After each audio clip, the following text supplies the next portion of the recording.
Helicopter দুর্ঘটনায় নিহত ইরানের প্রেসিডেন্ট ইব্রাহিম রাইসি সহ সব আরোহীর মরদেহ উদ্ধার করা হয়েছে। দাফনের জন্য মরদেহ নেওয়া হচ্ছে পূর্ব আজারবাইজান প্রদেশের তাবরিজে। প্রেসিডেন্টের মৃত্যুতে 5 দিনের রাষ্ট্রীয় শোক ঘোষণা করেছে তেহরান। শোক জানিয়েছেন বাংলাদেশ সহ বিভিন্ন রাষ্ট্রের প্রধান।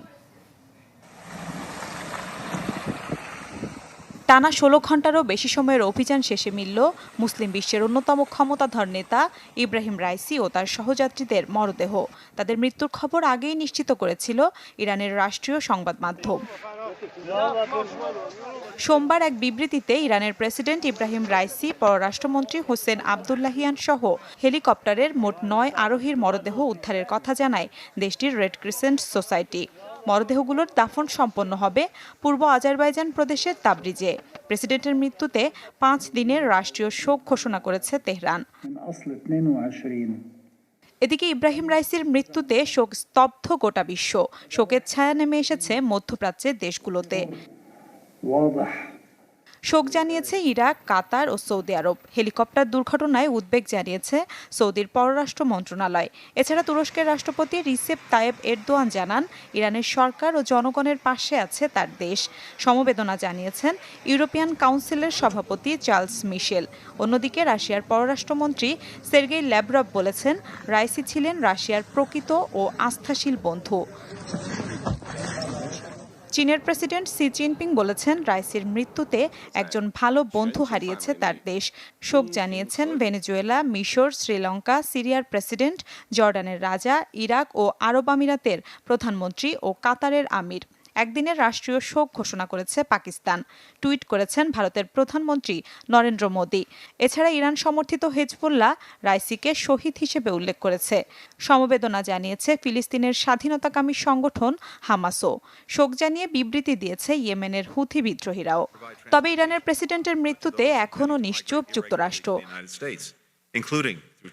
রোববার আজারবাইজানে একটি বাঁধ উদ্বোধন করেন 63 বছর বয়সী ইরানের এই প্রেসিডেন্ট। সেখান থেকে ফেরার পথে উত্তর পশ্চিমাঞ্চলের সীমান্তবর্তী শহর জোলফায় বিধ্বস্ত হয় প্রেসিডেন্টকে বহনকারী বেল 212 হেলিকপ্টার।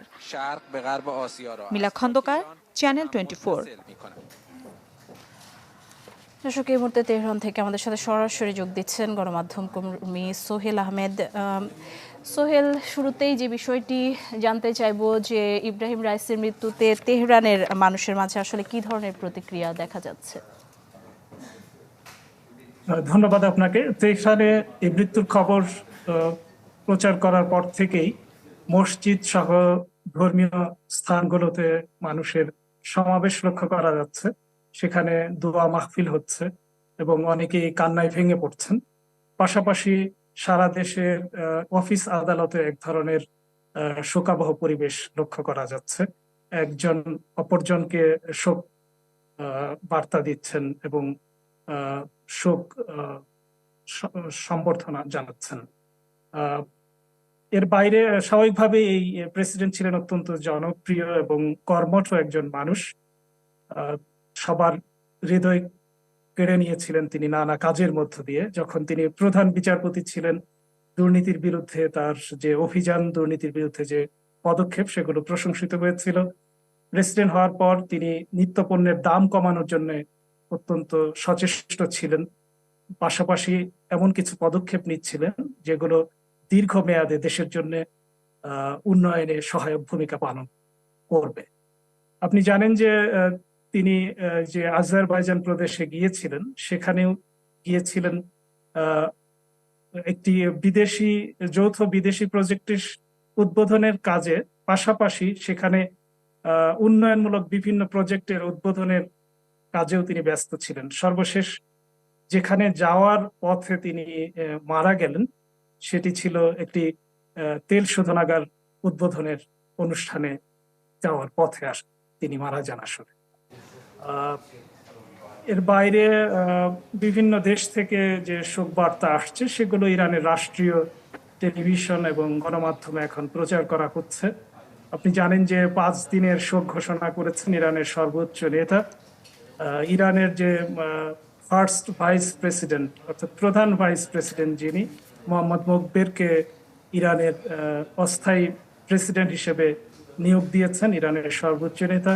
পাশাপাশি পররাষ্ট্রমন্ত্রীর জায়গায় ভারপ্রাপ্ত পররাষ্ট্রমন্ত্রী হয়েছেন উপপররাষ্ট্রমন্ত্রী আলী বাকেরি। সোহেল, মুসলিম বিশ্বের অন্যতম ক্ষমতাধর একজন নেতার এমন আকস্মিক মৃত্যু, এই মৃত্যুটিকে কি ইরানের সাধারণ জনগণ কি দুর্ঘটনা হিসেবে দেখছেন? জি, এই মুহূর্তে এটাকে নিছক দুর্ঘটনা হিসেবেই দেখা হচ্ছে, কারণ রাষ্ট্রের পক্ষ থেকে এর বাইরের কোনো ইঙ্গিত দেয়া হয়নি এখন পর্যন্ত। আপনি জানেন যে যে কোনো দুর্ঘটনা, যে কোনো ঘটনায় একটি তদন্ত হয়ে থাকে, এর ক্ষেত্রেও এটা হবে।